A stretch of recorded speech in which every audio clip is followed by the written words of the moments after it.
If you are someone who's very proactive, hardworking, you're a hustler, and you have a co-founder who's lazy, laid back, it's a partnership that is designed for failure. Your business partners can either make your business or break your business. And that's why it's so crucial to find the right kind of co-founders for you to have in your journey of building your business. So let's understand, what should you look for? What are those parameters that you need to evaluate before you decide whether you found the right co-founder or not?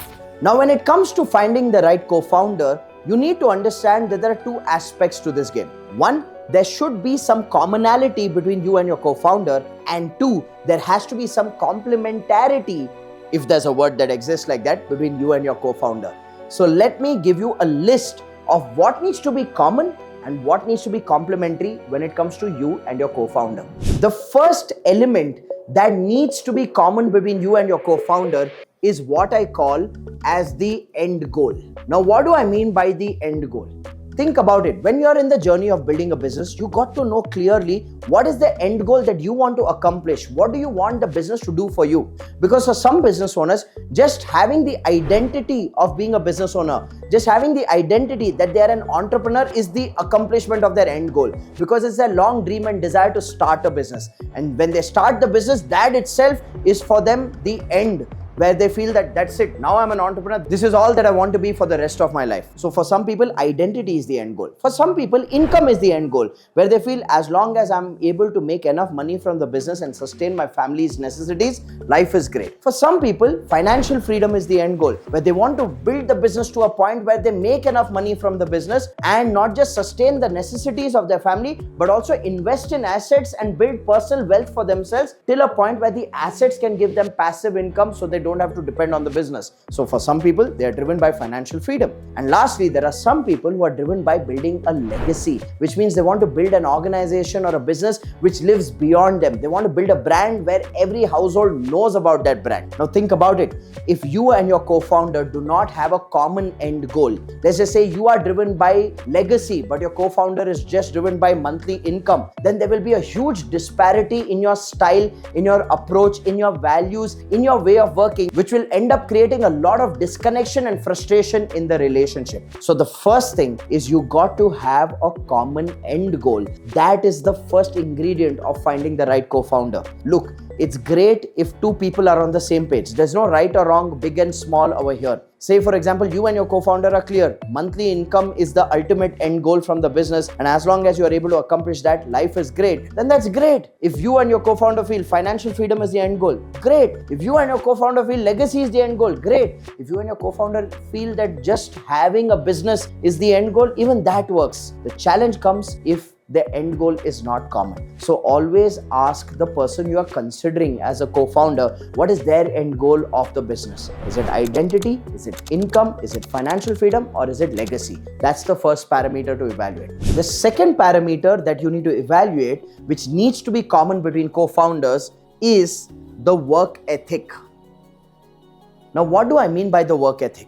Think about it. If you are someone who's very proactive, hardworking, you're a hustler, you can go 16, 18 hours a day, and you have a co-founder who's lazy, laid back, not at all ambitious, not at all having any aspirations, it's a partnership that is designed for failure. And that's why a common work ethic is important. Now, you got to define this and be clear with each other. Are you going to take a laid back, lazy approach? And if both of you are in sync, great, works for both of you. Are you going to take a work-life balance approach where you're like, hey, listen, you know what? Work is important. We'll do work in a focused manner, but at the same time, we'll also take care of our life beyond work. So let's make sure that both of us put in work from say 9 a.m. to 6 p.m. And after that, it's all about personal life, personal time, taking care of health, nurturing relationships. If both of you are on the same page, great, that works. If both of you are on the same page saying, we got to hustle this out, we're going to work 12, 14, 16 hours a day. If the alignment is there in your work ethic, if that is common, it will work. If there's a disparity, disagreement, and difference in your style, then this is going to be a deal breaker in the partnership as you go along the journey. So always evaluate the work ethic of the co-founder that you are selecting or considering. The third parameter that you need to look out for, and that needs to be common between you and your co-founder beyond the end goal and the work ethic, is your core values.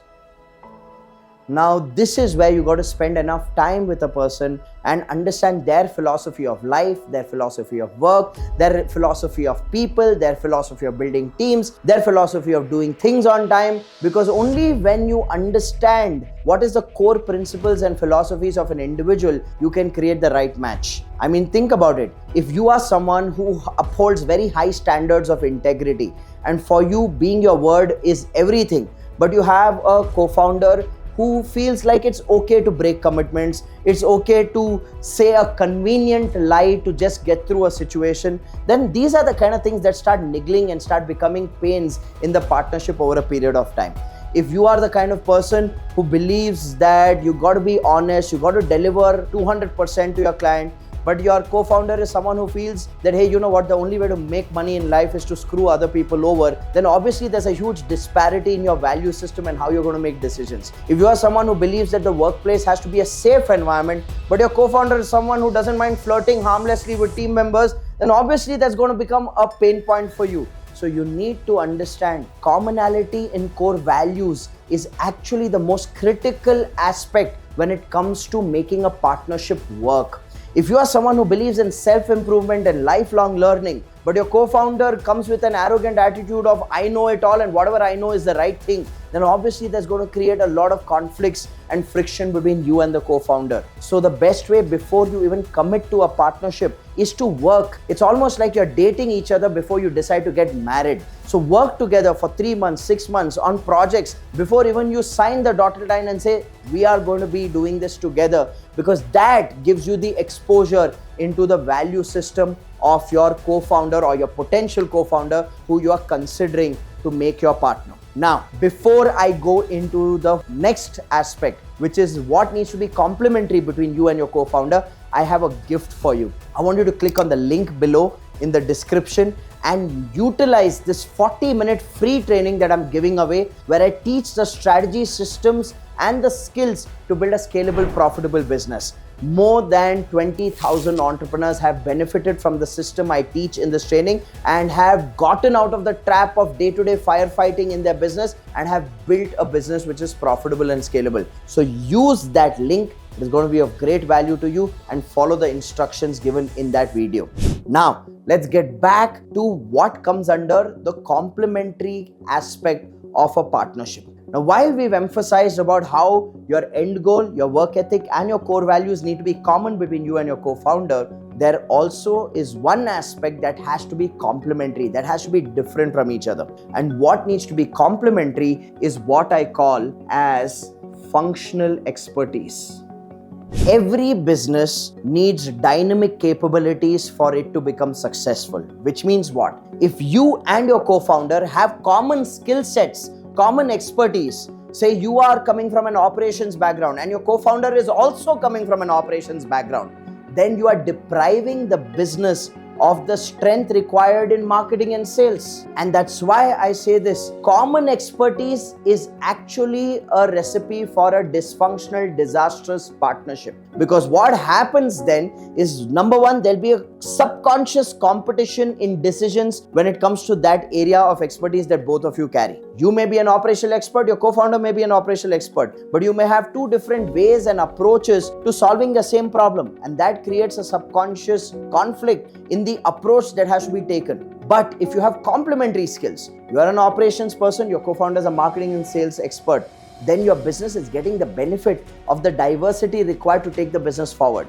So make sure that you're partnering with people whose experience, whose track record, whose expertise, whose core competence is not the same as yours. You need to bring in diversity of strengths at a leadership level for you to take the business to the next level. And therefore, diversity, complementarity in functional expertise is a critical factor. And this is where so many people make a big mistake, where when they are embarking on the journey of starting a business, they just take friends that they met at their previous workplace who are working in the same team and same department as them. And suddenly over a period of time, they realize that their strengths are heavy in one particular functional area and their weaknesses are glaring and the capabilities are non-existent in the other aspects of the business. So always partner with people who come in with complementary capabilities. It's almost like two pieces of a puzzle. The two pieces of a puzzle look incomplete when you look at them individually. But when you put them together, they kind of blend in and sink in and create the perfect picture. And that's the sign of a perfect partnership. So I hope you found value in what are the parameters you need to consider to bring in the right co-founder. What should be common? What should be complementary? Now take the learning journey forward. Click on the link given in the description. Complete that 40-minute intensive training that has the potential to transform the way you're going to be building your business from today onwards. So click on the link, take action right now, and I'll see you in my next video.